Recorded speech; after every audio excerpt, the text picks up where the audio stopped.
In the Gospel of John today, we hear this: I am the true vine, and my Father is the vine grower. He takes away every branch in me that does not bear fruit, and every one that does, he prunes so that it bears more fruit. Some of us might not be the most horticulturally inclined, but I think the illustration is quite evident. Jesus is the center of our life. Jesus is the stalk of the vegetable. He is the trunk of the tree. And we have our life because of our connection to him. I don't know if you've ever seen bonsai trees, those beautiful decorative trees that can grow to be ancient and still sit right on your countertop. I actually went back. I remember that scene from the Karate Kid movie. I don't know if you remember that, with the young guy and Mr. Miyagi. And the boy comes in, he finds Mr. Miyagi clipping and snipping away at the bonsai tree. And of course, he doesn't know what it is. He wants to learn a little bit more about it. Miyagi sets him onto his own tree and tells him to shut his eyes and to imagine that image of tree. Almost take a photograph of it with your mind's eye. Then he told him to open his eyes and get to work and take away what isn't in your mind's picture. In a way, in a very simple way, I can think that it's a good image for us to understand how God sees us. See, God has a plan for each one of us. God knows what we need. And he has all the requisite skills to feed us, to direct us, to point us to the light, to show us his way in our lives. We just have to be ready to allow ourselves to be snipped and clipped and put into that right place. When I was a kid, my dad was one heck of a gardener. Oh, he didn't do bonsai trees or anything like that, but we had fruit trees and many different vegetables. With the tomato plants, the pepper plants, with the peach tree and the pear tree.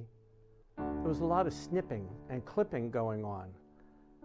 And I didn't know what the heck my dad was doing until he started to show me. And I got to see the logic behind it. You see, the master grower, the vine dresser, they understand what is essential to the plant and what is not. Those branches that want to go off and do their own thing. Sometimes some plants, they call them suckers, because they suck away so much of the life that the main plant has to offer. In our lives, we find that oftentimes there are those things that want to pull us away from our relationship with our God, that want us to separate ourselves from the staff of life. And honestly, I think what happens in the spiritual life is that a lot of us on our way, we decide that we're going to take up our own pruning shears, those little clippers, and we're going to take care of those problems in our life. But I can almost guarantee you that most of the time what we're looking at are those little things, those shortcomings in our life that make us crazy, that make us feel embarrassed, that lead us into sin.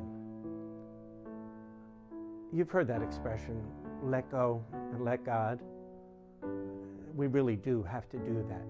We have to trust our hearts and our lives to God, that he will point out the way, that he'll do the necessary pruning for us to become the creation that he made. Jesus tells us in the gospel, apart from me, there is no life. You will bear no fruit.